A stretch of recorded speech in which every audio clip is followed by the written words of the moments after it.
Chapter 9. It had been a long time since Quillerin had entertained a woman in his apartment, and he waked Saturday morning with a mild case of stage fright. He swallowed a cup of instant coffee, gnawed on a stale donut, and wondered if he should serve Zoe something to eat or drink. Coffee seemed suitable under the circumstances. Coffee and what? Donuts would look frivolous. Why, he couldn't explain. Cake? Too pretentious. Cookies? There was a grocery in the neighborhood that specialized in beer, cheap wine, and gummy white bread. Dubiously, Quillerin inspected their packaged cookies, but the ingredients listed in small type, artificial flavoring, emulsifier, glycerin, lecithin, and invert syrup, dampened his interest. He inquired for a bakery and walked 6 blocks through February slush to a shop where the merchandise appeared edible, vetoing petite fours, too fancy, and oatmeal cookies, too hearty. He settled on chocolate chip cookies and bought 2 pounds. There was an old-fashioned percolator in his kitchenette, but how it operated was a mystery to him. Zoe would have to accept instant coffee. He wondered if she used sugar and cream. Back he went to the grocery store for a pound of sugar, a half pint of coffee cream, and some paper napkins. By that time, it was noon, and a reluctant February sun began slanting into the apartment, exposing dust on the tables, lint on the rug, and cat hair on the sofa. Quillerin dusted with paper napkins, then hurried upstairs to Mount Clemens's apartment to hunt for a vacuum cleaner. He found one in a broom closet in the kitchen. 1 o'clock came, and he was ready, except for cigarettes. He had forgotten cigarettes. He rushed out to the drugstore and bought something long, mild, and unfiltered. After debating about the filter, he decided Zoe was not one to compromise. At 1:30, he lighted the gas logs in the fireplace and sat down to wait. Zoe arrived promptly at 4. Quillerin saw a lovely woman in a soft brown fur coat step from a taxi, look up and down the street, and hurry up to the portico. He was there to meet her. "Thank you so much for letting me come," she said in a low-pitched, breathless voice. "Butchie has been watching me like a hawk, and I had to sneak out of the house. I shouldn't complain. At a time like this, you need a friend like Butchie." She dropped her brown alligator handbag. "I'm sorry. I'm very much upset." "Just take it easy," said Quillerin, "and gather yourself together. Would a cup of coffee feel good?" "I'd better not have coffee," she said. "It makes me nervous, and I'm jumpy enough as it is." She gave Quillerin her coat and took a seat in a straight-backed pull-up chair, crossing her knees attractively. "Do you mind if we close the door?" "Not at all, although there's no one else in the house." "I had an uneasy feeling I was being followed. I took a cab to the arcade building, then walked through and picked up another one at the other entrance. Do you think they might have someone following me? The police, I mean." "I don't see why they should. What gave you that idea?" "They came to the house yesterday. 2 of them. 2 detectives. They were perfect gentlemen, but some of their questions were upsetting, as if they were trying to trap me. Do you suppose they suspect me?" "Not really, but they have to cover every possibility." "Butchie was there, of course, and she was quite antagonistic toward the detectives. It didn't look good at all. She's so protective, you know. Altogether, it was a terrible experience." "What did they say when they left?" "They thanked me for my cooperation and said they might want to talk to me again. After that, I telephoned you, while Butchie was down in the basement. I didn't want her to know." "Why not?" "Well, because she's so sure she can handle everything herself in this crisis. And also because of what I'm going to tell you. You don't suppose the police would be watching my movements, do you? Maybe I shouldn't have come here." "Why shouldn't you come here, Mrs. Lambreth? I'm a friend of the family. I'm professionally connected with the art field. and I'm going to help you with details concerning the gallery. How does that sound?" She smiled bleakly. "I'm beginning to feel like a criminal. One has to be so careful in talking to the police. If you use the wrong word or put the wrong inflection in your voice, they pounce on it." "Well now," said Quillerin in his most soothing way, "put that episode out of your mind and relax. Wouldn't you like a more comfortable chair?" "This is fine. I have a better command of myself when I sit up straight." She was wearing a pale blue dress of fuzzy wool that made her look soft and fragile. Quillerin tried not to stare at the provocative indentation just below her kneecap. He said, "I find this a very comfortable apartment. My landlord has a knack for furnishing a place. How did you know I was staying here?" "Oh, things get around in art circles." "Apparently you've been to this house before." "Aunt Clemens had us to dinner once or twice." "You must know him better than most artists do." "We've been fairly friendly. I did several studies of his cat. Did you notify him about the—" "I haven't been able to find out where he stays in New York. Do you know his hotel?" "It's near the Museum of Modern Art, but I can't remember the name." She was twisting the handle of her handbag that lay on her lap. Quillerin brought a plate from the kitchenette. "Would you care for some cookies?" "No, thanks. I have to count calories." Her voice trailed away. He sensed her preoccupation and said, "Now, what is it that you want to tell me?" With the other half of his mind, he was taking Zoe's measurements and wondering why she worried about calories. "I don't know how to begin." "How about a cigarette? I'm forgetting my manners." "I gave them up a few months ago." "Mind if I light my pipe?" Abruptly, Zoe said, "I didn't tell the police everything." "No?" "It may have been wrong, but I couldn't bring myself to answer some of their questions." "What kind of questions?" "They asked if Earl had any enemies. How could I point a finger at someone and say he was an enemy? What would happen if I started naming people all over the city? Acquaintances, fellow club members, important people? I think that was a terrible thing to ask, don't you?" "It was a necessary question. In fact," said Quillerin in a kind but firm way, "I'm going to ask you the same question. Did he have many enemies?" "I'm afraid so.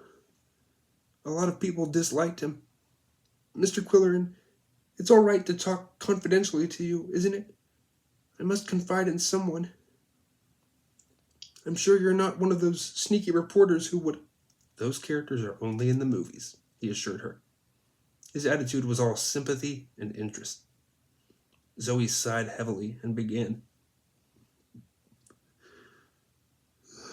"There's a lot of competition and jealousy in the art field. I don't know why it should be." "That's true in all fields." "It's worse among artists, believe me." "Could you be more specific?" "Well, the gallery directors, for example. The other galleries in town felt that Earl was luring their best artists away from them." "Was he?" Zoe bristled slightly. "Naturally, the artists wanted to be represented by the foremost gallery. As a result, Earl showed better work, and the Lambeth exhibitions got better reviews." "And the jealousy increased." Zoe nodded. "Besides, Earl often had to reject the work of second-rate artists, and that didn't win him any friends. It made him a villain. An artist's ego is a precious thing. People like Cal Hallapay and Franz Bookwalter, or Mrs. Bookwalter to be exact, did a lot of talking about my husband at the club, and it wasn't nice. That's why Earl would never go to the Turp and Chisel." "So far," said Quillerin, "you've mentioned only outsiders who were unfriendly. Was there anyone within the organization who didn't get along with your husband?" Zoe hesitated. She looked apologetic. "Nobody really warmed up to him. He had an aloof manner. It was only a facade, but few people understood that." "There's the possibility that the crime was committed by someone who had a key to the gallery, or was willingly admitted to the premises. That's what Butchie said. Did anyone but you have a key? No, said Zoe, groping in the depths of her handbag. Quillerin said, Can I get you something? Maybe I'll have a glass of water with some ice. It's rather warm. He turned down the flame in the fireplace and brought Zoe a drink of ice water. Tell me about your friend Butchie. I understand she's a sculptor. Yes, welded metal, Zoe said in a bleak voice. You mean she uses a torch and all that? It might make a story. Lady welders are always good for some space, with a photograph of sparks flying. Zoe nodded slowly as she considered the idea.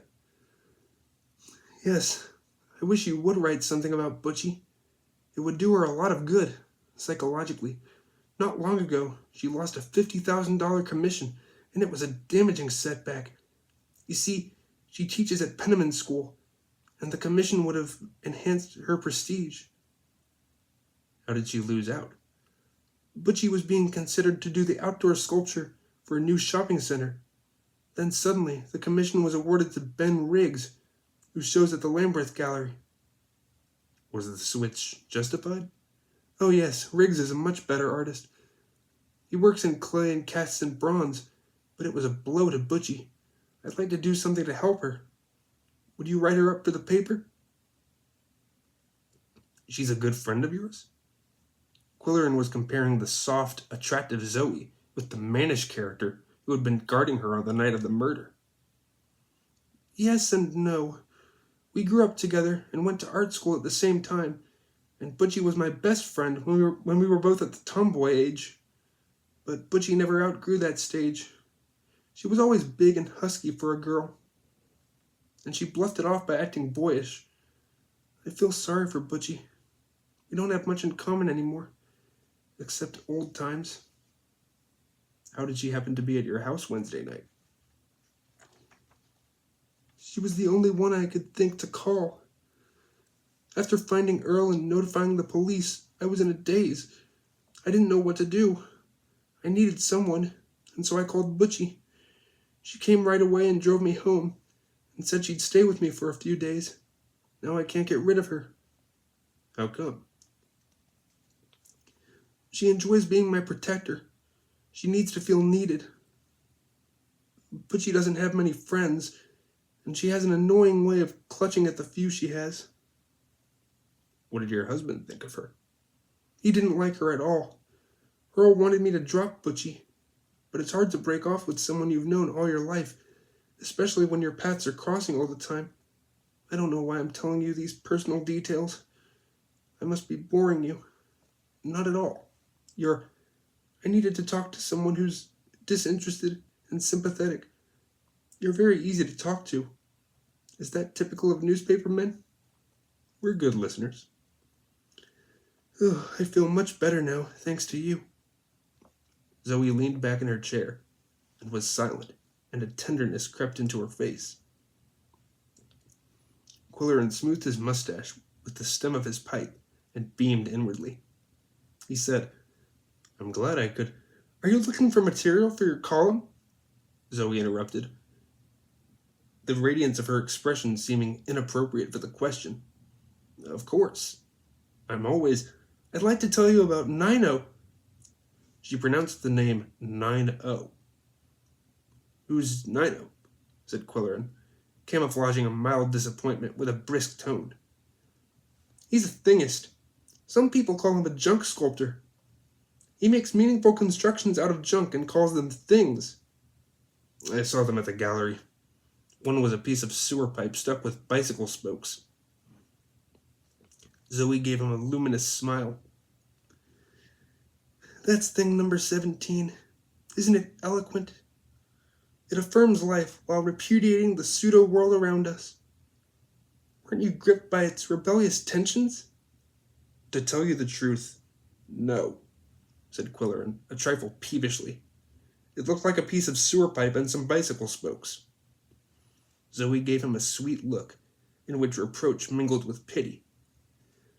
Your eye isn't tuned to contemporary expression as yet. but you'll develop appreciation in time. Quillerin squirmed and scowled down at his mustache. Enthusiastically, Zoe went on. Nino is my protege, more or less. I discovered him. This city has some talented artists, but I can honestly say that Nino has more than talent. He has genius. You should visit his studio. She leaned forward eagerly. Would you like to meet Nino? I'm sure he'd make good material for a story. What's his full name? 9024683, she said. Or maybe it's 5. I can never remember the last digit. We call him Nino for short. You mean he has a number instead of a name? Nino is a disaffiliate, she explained. He doesn't subscribe to the conventions of ordinary society. He wears a beard, of course. Yes, he does. How did you know? He even speaks a language of his own. But we don't expect conformity of a genius, do we? Using a number instead of a name is part of his protest. I think only his mother and the Social Security people know his real name. Quillerin stared at her. Where does this character hang out? He lives and works in an alley garage at 12th and Somers, behind an iron foundry. His studio may shock you. I don't think I shock easily. I mean, you may be disturbed by his collection of found objects. Junk? It isn't all junk. He has a few very fine things. Heaven knows where he gets them. But mostly it's junk. Beautiful junk. Nino's talent for alley picking amounts to a divine gift. If you go to see him, try to understand the nature of his artistic vision. He sees beauty where others see only trash and filth. Quillerin studied Zoe with fascination, her quiet animation, her obvious conviction. He didn't understand what she was talking about, but he enjoyed being under her spell. I think you'll like Nino, she went on. He is elemental and real, and sad in a way. Or perhaps you and I are the sad ones, conducting ourselves according to a prescribed pattern. It's like following the steps of a dance composed by a dictatorial dancing master. The dance of life should be created from moment to moment with individuality and spontaneity. Quillerin roused himself from a rapt stare and said, May I ask you a personal question? Why do you paint such incomprehensible things when you have the ability to make real pictures of real things? Zoe gazed at him sweetly again. You are so naive, Mr. Quillerin, but you are honest, and that is refreshing. Real pictures of real things can be done by a camera. I paint in the exploratory spirit of today. We don't have all the answers, and we know it. Sometimes I'm bewildered by my own creations, but they are my artistic response to life as I see it today. True art is always an expression of its time. I see. He wanted to be convinced, but he wasn't sure that Zoe had succeeded. Someday, we must discuss this subject at great length. There was an unaccountable yearning in her expression. I'd enjoy that, he said softly. A self-conscious silence loomed between them. Quillerin breached it by offering her a cigarette. I've given them up, she reminded him. Cookie? They're chocolate chip. No thanks, she sighed. He pointed to the Monet over the fireplace. What do you think of that? It came with the apartment. If it were a good one, Mount Clemens wouldn't squander it on a tenant, she said, with an abrupt edge to her voice, and her quick change of mood astonished Quillerin. But it has a nice frame, he said. Who makes the frames at the Lamberth Gallery? Why do you ask? Just curious. People have remarked about their fine workmanship. It was a lie, but the kind of lie that always elicited confidences. Oh, well, I might as well tell you. It was Earl. He made all the frames himself, although he never wanted it known. It would have destroyed the prestige image of the gallery. He was a hard worker, making frames, keeping the books, tending shop. Yes, the last time I saw him alive, he was complaining about the workload. Why didn't he hire help? Zoe shrugged and shook her head. It was an unsatisfactory answer, but Quillerin let it pass. He said, "Have you remembered anything that might help the investigation? Anything your husband said when you were there at 5:30? Nothing of any importance. Earl showed me some graphics that had just come in, and I told him..." She stopped abruptly. "Yes, there was a phone call." "Anything unusual about that?" "I wasn't listening particularly, but there was something Earl said, now that I remember it, that doesn't make sense. It was about the station wagon." "Did your husband have a wagon?" "Every dealer has to have one. I hate them." "What did he say about the wagon?" "I wasn't paying too much attention, but I heard something about putting paintings in the station wagon for delivery.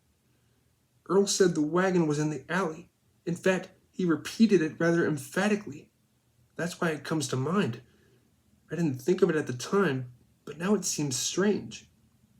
"Why does it strike you as strange?" "Our car was at the repair shop, having a tune-up. It's still there. I never picked it up. Earl had dropped it off at the garage that morning, and yet he was insisting on the telephone that it was in the alley, as if the other party was giving him an argument." "Do you know who was on the line?" Quillerin asked. "No, it sounded like long distance. You know how people shout when it's long distance. Even when it's a perfectly good connection, they think they have to pitch their voices higher." "Maybe your husband was telling a little white lie, for business reasons." "I don't know." Or maybe he was referring to some other dealer's station wagon. "I really don't know." "You didn't see anything parked in the alley?" "No, I went in the front door and left the same way. And when I went back at 7 o'clock, there was no car of any kind in the alley. Do you think the phone call has any bearing on what happened?" "It wouldn't hurt to tell the police about it. Try to remember as much as you can." Zoe lapsed into a reverie. "By the way," Quillerin said, "does Mount Clemens have a car?" "No," she murmured. Quillerin took a long time to refill his pipe, tapping it noisily on the ashtray. As if in answer to his signal, there was a prolonged, desolate wail outside the apartment door. "That's Coco," said Quillerin. "He objects to being excluded. Mind if he comes in?" "Oh, I adore Cow Kokung." Quillerin opened the door, and the cat, after his usual reconnaissance, walked in, his tail moving from side to side in graceful arabesques. He had been sleeping and had not yet limbered his muscles. Now he arched his back in a taut curve, after which he extended 2 forward legs in a luxurious stretch. He concluded by making a long leg to the rear. Zoe said, "He limbers up like a dancer." "You want to see him dance?" said Quillerin. He folded a piece of paper and tied it to a string. In anticipation, Coco took a few small steps to the left and a few to the right, then rose on his hind feet as the bauble started to swing. He was all grace and rhythm, dancing on his poignets, leaping, executing incredible acrobatic feats in midair, landing lightly, and leaping again, higher than before. Zoe said, "I've never seen him perform like that. Such elevation. He's a real Nijinsky." "Mount Clemens stresses intellectual pursuits," Quillerin said, "and this cat has spent too much time on the bookshelves. I hope to broaden his range of interests. He needs more athletics." "I'd like to make some sketches." She dived into her handbag. "He does a grand battement just like a ballet dancer." "A ballet dancer?" "A ballet dancer."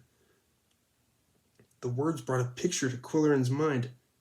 A cluttered office, a painting hung crookedly on the wall. The second time he had seen that office, over a patrolman's shoulder, there was a body on the floor. And where was the painting? Quillerin could not remember seeing the ballet dancer. He said to Zoe, "There was a painting of a ballet dancer at the Lambeth Gallery. Earl's famous Garotto. she said as she sketched rapidly on a pad. It was only half of the original canvas, you know. It was his one great ambition to find the other half. It would have made him rich, he thought. Quillerin was alerted. How rich?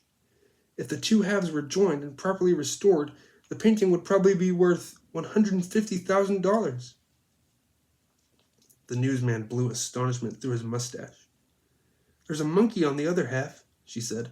Garotto painted ballerinas or monkeys during his celebrated vibrato period. But only once did he paint both dancer and monkey in the same composition. It was a unique piece, a collector's dream.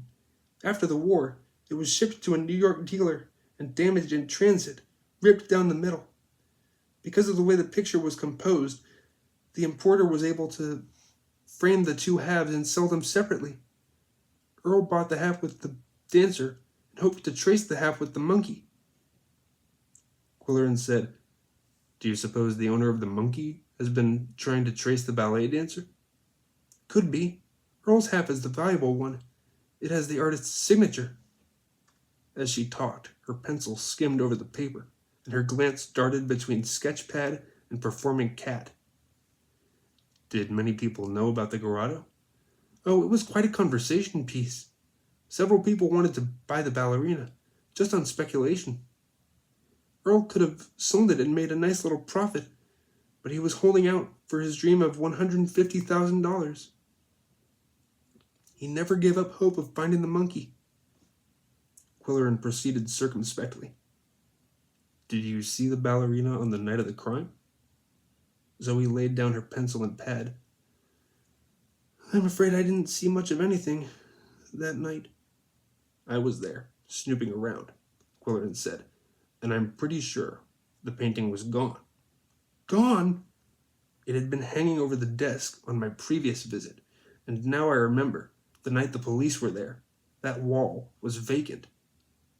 What should I do? Better tell the police. It looks as if the painting's been stolen. Tell them about the phone call, too. When you get home, call the Homicide Bureau.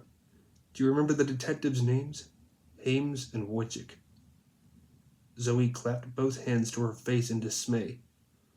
Honestly, I had forgotten all about that Garotto.